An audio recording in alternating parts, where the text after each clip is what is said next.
Hello hi आदाब नमस्कार सम्मानित साथियों, welcome to YouTube channel TET point. आज हम डिस्कशन करने जा रहे हैं बीएलओ ऐप में चेकलिस्ट फॉर्म 6 को कैसे वेरीफाई करें। साथ ही और एक नए अपडेट के साथ आए हैं। वो नया अपडेट क्या है उस पर भी चर्चा करने जा रहे हैं। यदि आपको वीडियो पसंद आए तो लाइक करें, सब्सक्राइब करें, बेल आइकन को प्रेस करें ताकि नोटिफिकेशन आपको सर्वप्रथम प्राप्त हो सके। और शेयर भी करें।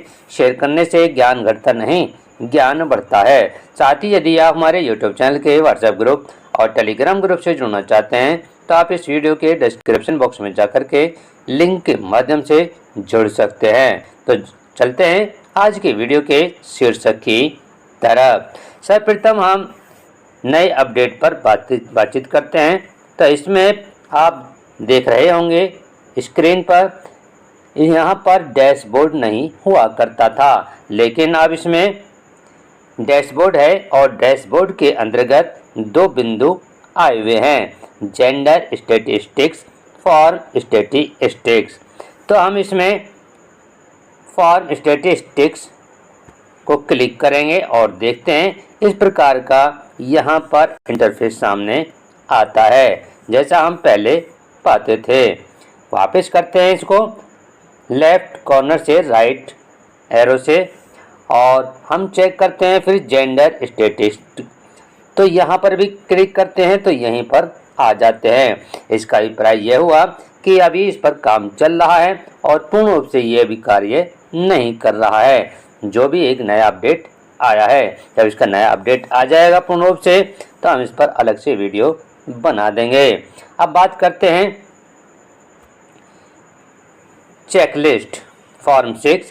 तो यहाँ आप देख रहे हैं चेकलिस्ट फॉर्म को क्लिक करेंगे और यहाँ से स्क्रीन को थोड़ा सा ऊपर क्लिक करेंगे और यदि आप यहाँ जो ब्लैंक चमक रहा है यहाँ आप टच करेंगे तो यहाँ भी आप चेक कर सकते हैं कि हमारे फॉर्म कौन सा कितने रिसीव हमने किए हैं। तो फॉर्म 6 हमारे यहाँ पर एक है, इसे ओके कर देंगे।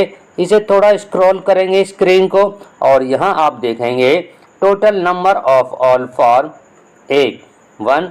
तो यहाँ को हम इसको क्लिक करेंगे जो हमारे ये फॉर्म दिया हुआ है और यहाँ पर हम इसको चेक करेंगे। चेक करने पर यदि डाटा हमारा बिल्कुल सही होता है तो हम सेम ही रहने देंगे। यदि हमारा डाटा कहीं भी गलत पाया जाता है तो हम यहाँ नॉट सेम करेंगे और नॉट सेम करने के पश्चात यहाँ आप फोटो के ऊपर पेंसिल दिख रही होगी, आप इसको एडिट के लिए क्लिक करेंगे और जो भी आपको यहाँ संशोधन करना है उसको आप संशोधन कर सकते हैं। हम यहाँ पर सेम कर देते हैं। अब बात करते हैं ऑथेंटिकेशन इंफॉर्मेशन। यहाँ आधार नंबर है और आधार नंबर यदि हमारा सही है तो हम सेम ही रहने देंगे। इसी तरह से हमारा डेट ऑफ बर्थ डिटेल्स है, यदि हमारा डेट ऑफ बर्थ डिटेल सही है तो हम ऐसे ही रहने देंगे, सेम रहने देंगे। और इसको हम कैसे देखेंगे, व्यू अटैच्ड डॉक्यूमेंट्स को क्लिक करेंगे और यहाँ से मैच कर लेंगे कि हमारी डेट ऑफ बर्थ का जो हमने डॉक्यूमेंट्स लगा हुआ है ये सेम है अथवा नहीं। यदि सेम होता है तो हम सेम ही रहने देंगे और यदि हमारा नॉट सेम होता है, कोई त्रुटि होती है तो हम उसको संशोधन कर लेंगे नॉट सेम करने के पश्चात। इसी प्रकार से हम बात करते हैं हम रेजिडेंस डिटेल।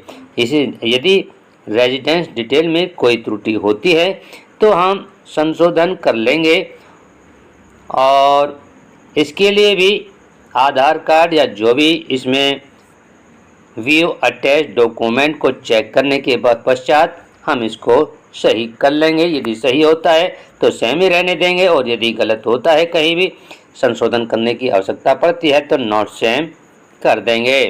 इसी तरह से कैटेगरी ऑफ डिसेबिलिटी है, यदि कोई त्रुटि पाई जाती है व्यू अटैच डॉक्यूमेंट्स में तो उसको संशोधन कर लेंगे नॉट सेम करने के पश्चात। अन्यथा आप सेम ही रहने देंगे। इसी तरह से फैमिली डिटेल्स है, इसमें कोई त्रुटि पाई जाती है तो आप नॉट सेम करेंगे और नॉट सेम करने के पश्चात संशोधन कर लेंगे और उसके पश्चात सेम कर देंगे। अब बात करते हैं information on field visit applicant is found. तो यहाँ पर आप विजिट करेंगे और वहाँ पर देखेंगे कि ये वोटर वहाँ पर अवेलेबल है अथवा एब्सेंट, या शिफ्ट हो चुका है कहीं, या डेड हो चुका है, या नो सच पर्सन है। तो हम इसको विजिट किया हमने और वहाँ पर हमने इसको अवेलेबल पाया। तो हम इसके लिए एक रिपोर्ट तैयार करेंगे। सबसे पहले यहाँ पर हम सेम कर देंगे। सेम करने के पश्चात हम यहाँ पर सेलेक्ट नंबर नेम, ये पहले से सेलेक्ट है और यहाँ रिमार्क करना पड़ेगा हमें। तो रिमार्क में हम लिखेंगे accept voter all detail correct and verify by BLO। Part जो भी आपका पार्ट है उसको आप यहाँ पर लिख देंगे। उसके पश्चात यहाँ पर आप देख रहे होंगे ब्लू कलर में सबमिट, और इसको आप सबमिट को क्लिक कर देंगे। क्लिक करने के पश्चात यहाँ वेरीफाइड सक्सेसफुली आ जाएगा, इसको आप ओके कर देंगे। अब हम इसको देखेंगे कि हमारा वेरीफाई हुआ है अथवा नहीं। तो हम इसको वेरीफाइड को क्लिक करेंगे और देखते हैं कि ये हमारा वेरीफाइड हो चुका है, क्योंकि वेरीफाइड क्लिक करने के बाद ये हमारा उसी कॉलम में पहुंच चुका है। तो यदि आपको वीडियो पसंद आ रही हो तो लाइक करें, सब्सक्राइब करें। थैंक्स।